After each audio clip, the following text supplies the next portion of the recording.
दोस्तों, आपने हिंदू धर्म में ही नहीं दुनिया भर के प्राचीन ग्रंथों में विशालकाय नागों के अस्तित्व के कई किस्से सुने होंगे। आज का विज्ञान भी इस बात को मानता है कि प्राचीन काल में विशालकाय सांपों का अस्तित्व था। ये नाग इतने विशालकाय थे कि बड़े से बड़े जानवर को भी आसानी से निगल लेते थे। हिंदू धर्म के ग्रंथों में शेषनाग और नागराज वासुकी का वर्णन मिलता है। ये नाग भी बहुत ही विशालकायी थे। शेषनाग के 5 फन होते हैं और भगवान विष्णु शेषनाग की शैया पर ही विश्राम करते हैं। ये बात तो हम सभी जानते हैं, लेकिन क्या आज भी इतने विशालकाय नाग अस्तित्व में हैं? कई बार आपने अपने बुजुर्गों से नागों के किस्से अवश्य सुने होंगे। उनके द्वारा बताया जाता है कि उन्होंने नागधारी नाग को अपनी आंखों से देखा है या फिर 5 फन वाले नाग को देखने की घटनाएं भी घटित हुई हैं। अगर ऐसे नाग सचमुच में अस्तित्व में नहीं थे तो इनका जिक्र प्राचीन ग्रंथों में क्यों किया गया है? प्राचीन काल में ऐसे नागों का अस्तित्व था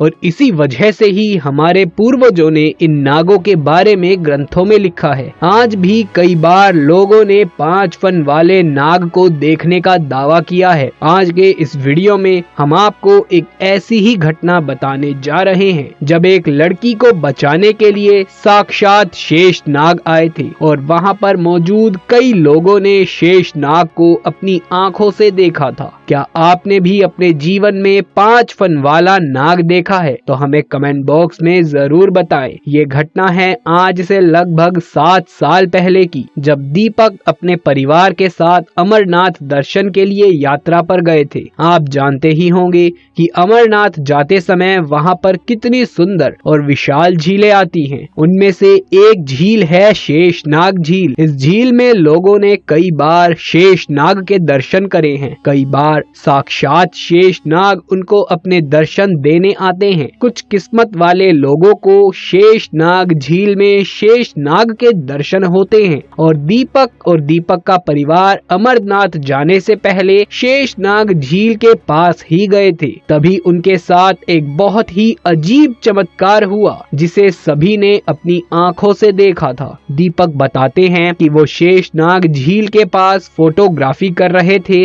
और उन्होंने अपनी बेटी को झील के पास खड़ा किया था और वो उसकी फोटो खींच रहे थे। दीपक को उसकी माँ ने आवाज देकर बुलाया और वो फोटो खींचना छोड़कर अपनी माँ के पास चला गया। लेकिन दीपक को ध्यान ही नहीं रहा कि उसकी बेटी श्रुति झील के पास खड़ी है। श्रुति खेलते खेलते झील के और पास चली गई। उसकी तरफ किसी का भी ध्यान ही नहीं गया। सब उस सुंदर नजारे का आनंद ले रहे थे और तभी एक दुर्घटना घटी। श्रुति का अचानक पैर फिसल गया और वो झील में गिर गई। उधर दीपक को जब याद आया कि उसकी बेटी झील के पास खड़ी है तो वो दौड़कर वापस झील के पास आया और वहां पर जहां पर वो श्रुति खड़ी थी वहां पर उसने उसे बहुत ढूंढना चाहा। वो जोर जोर से आवाज लगाने लगा परंतु उसे श्रुति कहीं दिखाई नहीं दी। उसके सभी घर वाले भी वहां पर आए और उसे ढूंढने लगे और जिसका डर था वही हुआ। श्रुति झील में डूब गई थी।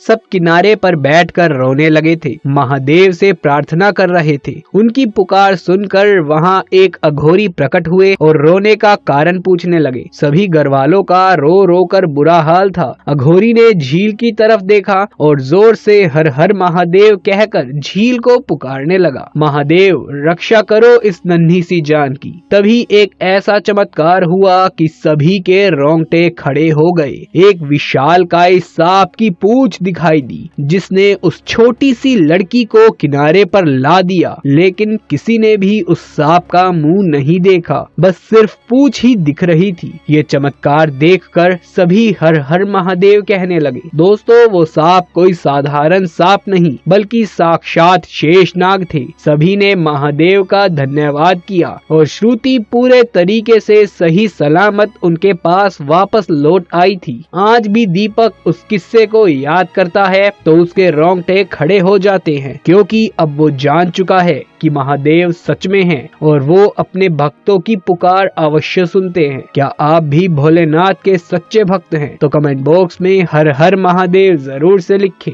यदि ये वीडियो पसंद आया हो तो इसे एक लाइक करके अपने दोस्तों और रिश्तेदारों में ज्यादा से ज्यादा शेयर कर दें। आगे भी ऐसे वीडियोस लगातार देखते रहने के लिए चैनल को सब्सक्राइब करके पास वाले बेल आइकन को भी दबा लीजिए। जल्द मुलाकात होगी आपसे किसी अगली वीडियो में। तब तक के लिए आप सभी का धन्यवाद।